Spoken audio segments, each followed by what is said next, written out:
நான் என்னுடைய மேசையில இருந்து பார்த்து கொண்டு வந்தேன்னா என்னுடைய பார்லிமெண்ட்ல இருந்து பார்லிமெண்ட்டுக்குள்ள இல்ல பார்லிமெண்ட்ல இருந்து வெளியில லொபியில பார்த்து கொண்டு தான் அதுல இப்போது உங்களோட கையில வச்சிருக்கிறது ஜனாதிபதியினுடைய பிரகடனங்களும் பிரபும் என்ற ஒரு தலைப்பு கீழே கிளீன் ஸ்ரீலங்கா என்ற திட்டம் சம்பந்தமாக போடப்பட்டிருக்கிறது.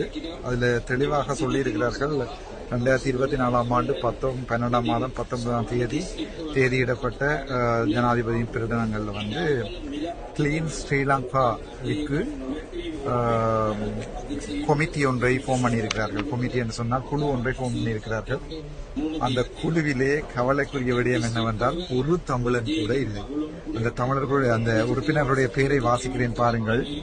கலாநிதி NS குமாரநாயக்க அவர்கள் ஜனாதிபதியின் செயலாளர், ராணுவ தளபதி, அதுக்கு பிறகு கடற்படை தளபதி, விமானப்படை தளபதி திரு WLA சமன் பிரியன் அவர்கள், பதில் போலீஸ் மா அதிபர், பொறியியலாளர் குமுது லால் டி சில்வா அவர்கள், தலைவர் நகர அபிவிருத்தி அதிகார சபை, IS ஜெயரத்ன அவர்கள், சிகான் டி சில்வா அவர்கள், சந்தியா சல்காது அவர்கள், கலாநிதி காமினி பட்டுவிடகி அவர்கள், கலாநிதி அனுருத்த கமகை, தில்ருக் பான் சிங், தீபல் சூரியராட்சி, சிசிர் அமரபந்து, கிரிஷாந்த குமாரி, ஐயது பெரேரோ, ருவான் வீரசூரிய, தயான் கருணாரத்ன அவர்கள். இதுல பேர்களை பாத்தீங்கன்னா தெரியும். இதுல எந்த தமிழ் பேரும் இல்லை. நான் நினைக்கிறேன் எந்த முஸ்லீம் பேரும் இல்லை. அதாவது உண்மையாகவே கிளீன் பண்ண வேண்டிய இடம் உங்களுக்கே நல்லா தெரியும், வடக்கும் கிழக்கும். அது பிசிக்கல் கிளீனிங்கா இருக்கலாம், ஊழல் சம்பந்தமான கிளீனிங்கா இருக்கலாம். இந்த ரெண்டுலையும் தமிழர்களுடைய பெயர், முஸ்லிம்களுடைய பெயர் முற்றாக ஒதுக்கப்பட்டுள்ளது.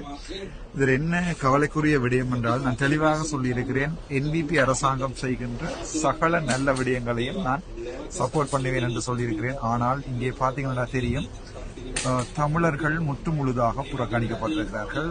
சிறுபான்மையின முஸ்லிம் இனத்தவர்கள், மலையக மக்கள் யாவரும் புறக்கணிக்கப்பட்டிருக்கிறார்கள். அதன் அர்த்தம் என்னவென்றால், இனிமேல் வடக்கு கிழக்கோ மலையம் சுத்தப்படாது.